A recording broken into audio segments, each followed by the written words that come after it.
నువ్వు ఎలా ఉన్నా నిత్యం కూడా దర్శించేది అనుభవంలో ఉన్నదాన్ని మాత్రమే. ఎలాగా కళ్ళు తెచ్చా పంచభూతాలు నిత్యానుభవం, ఆకాశం నిత్యానుభవం, సూర్యుడు నిత్యానుభవం, చంద్రుడి నిత్యానుభవం, తారలు నిత్యానుభవం, వేడి నిత్యానుభవం, చంద్రం నిత్యానుభవం, వాయువు నిత్యానుభవం. నిత్యానుభవంలో ఎన్ని వస్తువు ఏదో చెప్పు. విశ్వజనీయమైంది అంటే అందరూ అంగీకరించేది ఏంటి? తనని.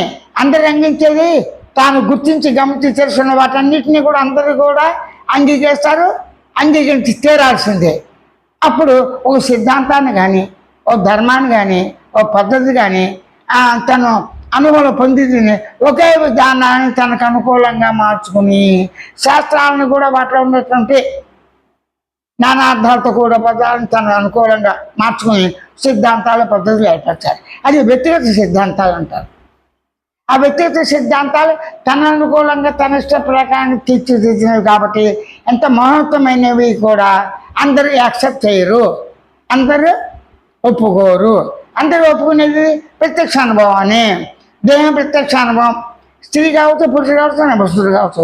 మనసు స్త్రీ అని, మనసు పురుషుడని, మనసు న్యూట్రల్గా ఉన్నాడని ఎవరైనా అంటారా? అంటారు. మనసుకు ఆకారం లేదు.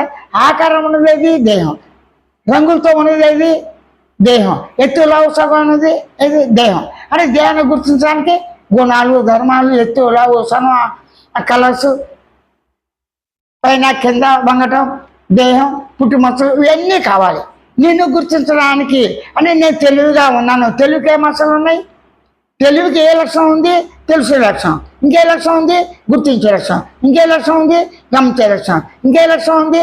శబ్ద లక్షణం. ఇంకే లక్షణం ఉంది? భావ లక్షణం ఉంది, అనుకునే లక్షణం ఉంది. అంటే ఈ లక్షణాలన్నీ కూడా తానే కదా. ఒక లక్షణం తర్వాత ఒకటి వచ్చిందా? మిగతా లక్షణాన్ని కలిపి ఒకసారి అంటే అది విమర్శించడం శుద్ధ దండగా, ఉపయోగం లేదు. ఎందుకంటే నేను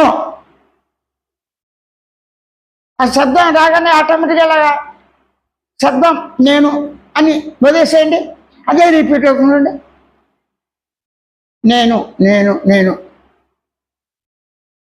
ఉన్నాను ఉన్నాను ఉన్నాననే శబ్దం, భావం, ఈ రెండు తప్పకుండానే మానవుడిగా వ్యవహరిస్తున్నాం.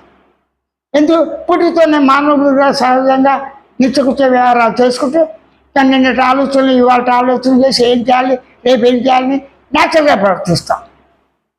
నిత్యకృత్య వ్యవహారాలు న్యాచురలే కదా.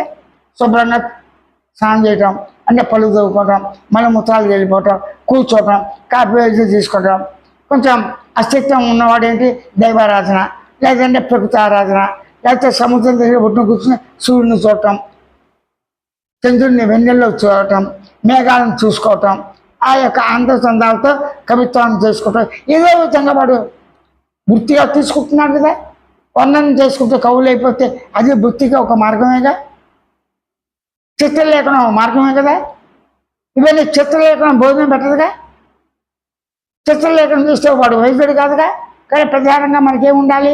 రైతు ఉండాలి, ఆహారం ఉండాలి, ఆహారం పంట పండించాలి. దాంతో పంట పండించాక అది జీర్ణం కావాలంటే వైద్యం ఉండాలి. అంటే వైద్యము ఆహారం ముఖ్యం. ఆరోగ్యమే మహాభాగ్యం.